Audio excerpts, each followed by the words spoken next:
Taj Mansingh, where Commerce Minister Nirmala Sitharaman is addressing the state's conference on Startup India initiative.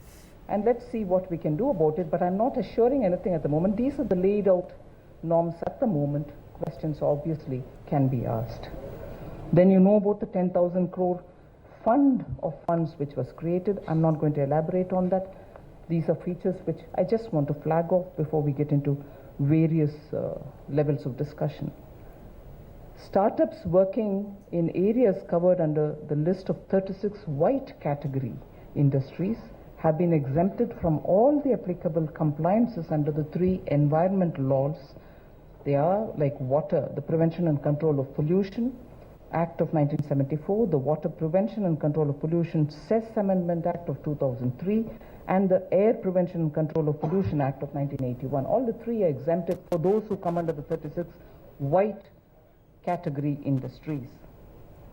MSME secretary is here. I'm glad that a lot of things about MSMEs is also being worked out. I was just asking him that this acquisition fund which has been brought in last year, whereby patents and technologies which can become which can become commercialized through SMEs are now having a huge big fund through which acquisitions can be made, and that fund at the moment is being monitored by the DIPP. There are requests from MSME that it should actually be with them. We are going to facilitate the process. We are not here to hold on to certain terrain, but if that is a fund which we should not forget, is going to enable smaller units, innovative units, which want to patent or trademark, register as a trademark, can have the fund assistance being provided to you, through which you can acquire the patent, and if you want to commercialize it, that fund is going to be of great help. That's already been launched and it has to be utilized. We are willing to share more information on that.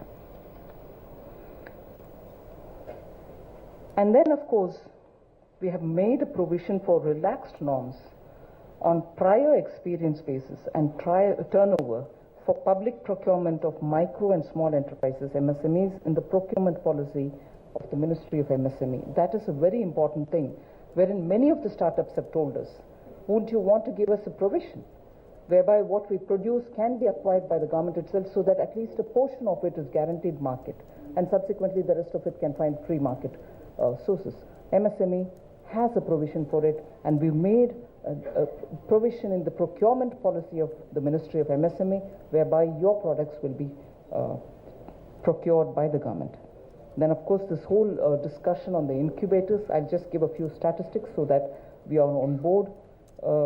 More than 250 incubators have been recognized by the government to provide recommendation to startups. In order that we augment the existing list of incubators, a module to recognize incubators has been launched. And I'm sure many of you all would be averse to why do we need a module in the first place? Would be a valid question. But then government moves in a certain direction. We like to simplify it, but it moves. And the module has been established. This shall enable incubators to obtain recognition from Government of India, allowing them to issue recommendation letters to startups, 7 proposals for research parks, 16 proposals for TBIs, and 13 proposals for startup centers have been recommended by the National Expert Advisory Committee formed by Ministry of HRD. These proposals shall be implemented in the current financial year itself.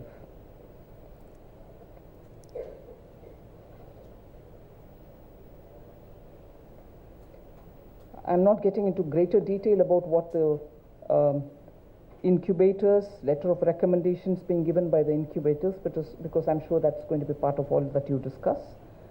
On the innovation side, innovation being the core for startups, and the protection of intellectual property is something which we take very seriously, and it's imperative.